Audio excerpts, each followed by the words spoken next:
नमस्कार। इस वक्त की बड़ी खबर, पाकिस्तान के लिए जासूसी करने के आरोप में यूट्यूबर ज्योति मल्होत्रा को गिरफ्तार किया गया है और उनसे काफी सेंसिटिव इंफॉर्मेशन, भारत के मिलिट्री ठिकानों के सेंसिटिव इंफॉर्मेशन पाकिस्तान और आईएसआई के हाथों तक पहुंचा रही थी। उनके वीडियो और रील बनाकर किस तरीके से पाकिस्तान को पहुंचाया जा रहा था, मिलिट्री ठिकानों के लोकेशन, तमाम सेंसिटिव एरिया, चाहे पठानकोट हो चाहे जम्मू कश्मीर हो, तमाम ऐसी लोकेशन है जहां पर मिलिट्री ठिकाने रहते हैं, सेंसिटिव एयरबेस हैं। और उन जगहों का ये जो यूट्यूबर ज्योति मल्होत्रा है, जिसको हरियाणा के हिसार से गिरफ्तार किया है एनआईए ने, तो ये कितनी सेंसिटिव इंफॉर्मेशन पाकिस्तान और आईएसआई के हाथों में कैसे पहुंचा रही थी, इस पर हमारे साथ अजय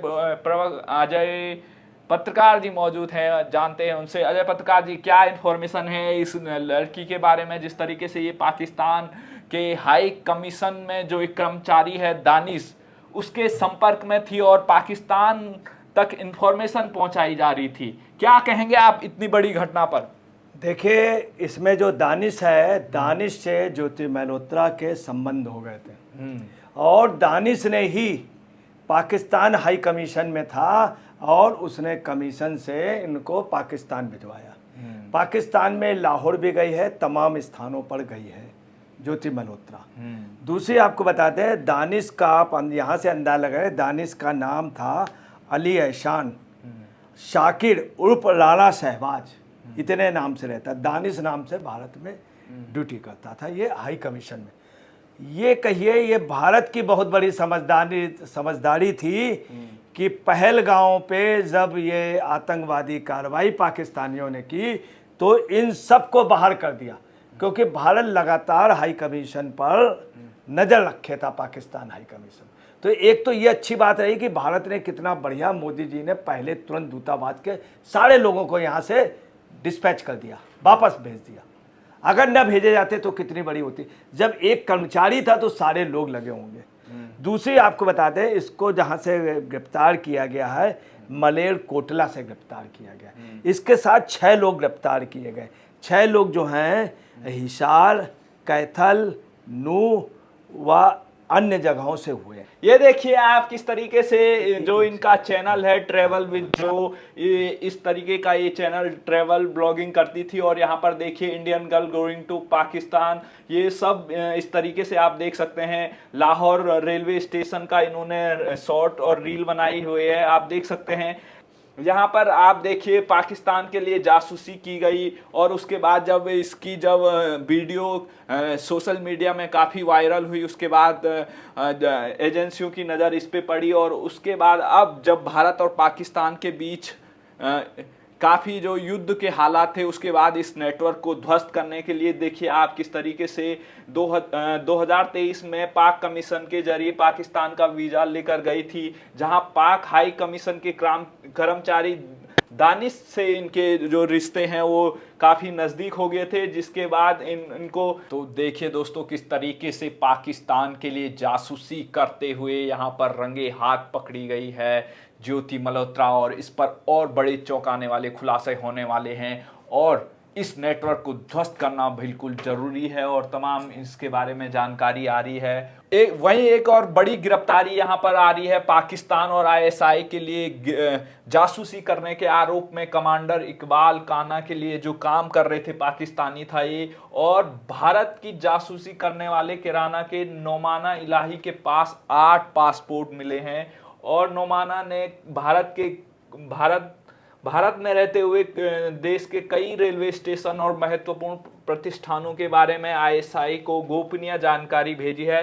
पाकिस्तान के लिए जासूसी करने के आरोप में ज्योति मल्होत्रा को गिरफ्तार किया गया है। इस पर और अधिक जानकारी के लिए हमारे साथ अजय पत्रकार जी बताइए क्या क्या ऐसी खबरें हैं, किस तरीके से जासूसी का एक नया चलन बन गया है कि कोई ट्रेवलर बन के जा रहा है, कोई ब्लॉगर बन के जा रहा है, कोई यूट्यूबर बन के जा रहा है, कोई कोई तमाम शादियां करके एक दूसरे की इंफॉर्मेशन को कलेक्ट किया जा रहा है। तो आप सरकार से क्या मांग करना चाहते हैं, किस तरीके से इस चीज पर रोक लगाई जा सके और किस तरीके से सरकार को आगे कदम उठाने चाहिए कि जिससे इस तरीके की जो घटनाएं जो खुलेआम, आज तो डिजिटल युग है तो उसमें ये वीडियो वगैरह जब वायरल हुए होंगे तो उसके बाद एजेंसियों की नज़र पड़ी होगी, लेकिन जहां कुछ इस तरीके के जासूस बैठे होंगे जो ना अपनी रील बना रहे होंगे ना वीडियो बना रहे होंगे, वो भी अभी पाकिस्तान और आईएसआई के लिए काम कर रहे होंगे। आप क्या चाहते हैं कि, और तमाम अदर एजेंसियों के लिए काम कर रहे होंगे फॉरेन कंट्रियों के, तो आप क्या चाहते हैं सरकार कौन से ऐसे ठोस कदम उठाए जिससे इस तरीके के जो जासूसी वाले, जिससे देश की संप्रभुता और सुरक्षा के लिए खतरा होगा, उस पर क्या कार्रवाई सरकार को करनी चाहिए? देखिए, आम जनता या देश की जनता जो चाह रही थी उसमें सरकार ने वैसा कर रही है और बहुत अच्छा, जनता भी खुश है। अब जनता को अपनी जिम्मेदारी भी निभानी चाहिए। सबसे बड़ी बात है कि इस लेडीज़ को कैसे पाकिस्तान का कनेक्शन हुआ दानिश से, उसके संपर्क में आई, उसने हाई कमीशन से बनवा करके इनको बाकायदे भेजा। वहाँ पे आईएसआई एजेंट तथा पाकिस्तान के जासूसों से बात हुई, यहाँ हुई, और अगले इसको ज्योति मल्होत्रा को जो गाइड कर रहा था वो एहसान शाकिर उर्फ राणा शहबाज। यही नहीं, सबसे बड़ी ताज्जुब की बात, ये पठानकोट जैसे संवेदनशील इलाके में गई, कश्मीर में गई, और किस आधार पे, और आपको ये वीडियो बना रही थी, साथ में टेबलर विद जो नाम का चैनल चला रही थी। और आप देखिए इसके पास पैसा भी बहुत रिसीव हुआ इधर, और इसकी आर्थिक स्थिति भी बहुत अच्छी थी, और ये पैसे और जगह सॉलिड उसमें लगा रही थी। तो तमाम इसको उनको जो सोर्स मिले, यही नहीं आपको बता रहे हैं, भारत से बाहर पाकिस्तान में तमाम लोगों को यात्रियों के रूप में भेजना, और ये एक ट्रैवल एजेंसी भी चला रही थी। ताजुब की बात ये, और एक अकेली महिला इस तरह से बनाना, आपको बताना, इन सबको अब सोचना होगा, देखना होगा। भारत ने, हम 2 मोर्चे में जीत गए, आधे मोर्चे पे जो इतनी फास्ट कार्रवाई की है ये काबिले तारीफ है। दूसरी आपको बतला दें कि ये पहला केस नहीं है, इसके पहले आईएफएस माधुरी गुप्ता 2010 में पाकिस्तान दूतावास में थे, इंडिया की आईएफएस, उसको आप समझ लीजिए कि ऐसा उन लोगों ने पाकिस्तान में मैनेज किया। उसने लास्ट में एक लेटर लिखा है कि जमशेद, मैंने तुम्हारे लिए क्या नहीं किया। मतलब उससे पता चला कि ये मुखबरी करती थी, ये करती थी, हालांकि वो जेल गई। परंतु आप देखिए किस तरह से एक आईएफएस को उन लोगों ने मोटिवेट किया। और यही नहीं, अभी कुछ ही दिन पहले यहाँ से कुछ सिख फैमिलियाँ गई थी, उसमें एक महिला को मुश्किल से 15 मिनट के अंदर उन लोगों ने अपने उस पे ले लिया, और एक प्रेम का बहाना करके, और उसको यहाँ आने नहीं दिया, मैरिज कर ली, पूरा सब लोग लगे रहे, और पाकिस्तानी कोर्ट ने बाकायदे, ये बहुत बड़ा षड्यंत्र चल रहा है। 5 लाख लोगों की ऐसे शादियाँ हुई पाकिस्तान हिंदुस्तान के बीच में। ये एक आपको बता रहे, हनी ट्रैप आपने सुना होगा, इसमें जेंट्स को फंसाया जाता था, और ये भी सब पाकिस्तान या विदेशियों की साजिश थी।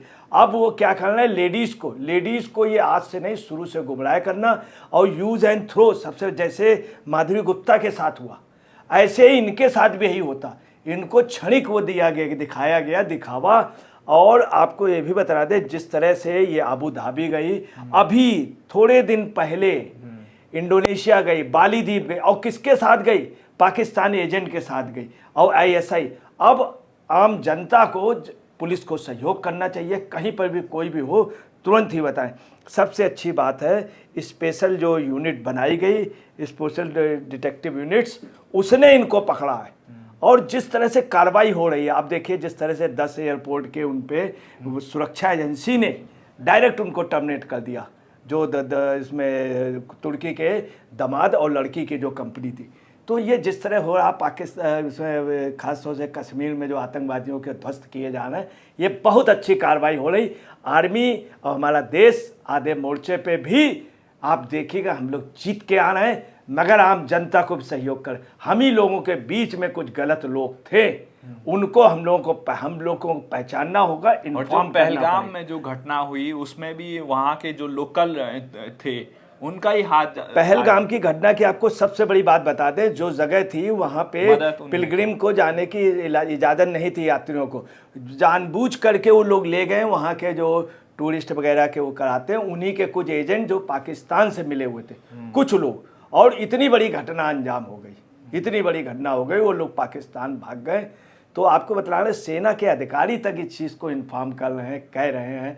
यही नहीं, इस देश में गद्दार बहुत छिपे हुए, फिल्मों में, खेल में, सब जगह, जिनको हम लोग बहुत पैसा देते हैं, जिनको परचेज करते हैं, जिनकी बोलियां लगती हैं क्रिकेट के मैदान में सबसे ज़्यादा, वो लोग गद्दारी कर रहे हैं। आपने अभी कुछ दिनों पहले देखा होगा कि बड़ी बड़ी राष्ट्रीय पार्टियों के भी कनेक्शन जिस तरीके से जॉर्ज सोरोस इन तक आते हैं, और उनको भी एक्शन लेके गिरफ्तार करना मैं आपको बता रहा हूँ, आते नहीं है ऐसा बिल्कुल फैक्ट है। हिंदुस्तानियों को सोचना होगा, सोचना होगा, मैं आपको बतला रहा हूँ, और बहुत जल्दी इस पे डिसीजन लेना होगा आम जनता को।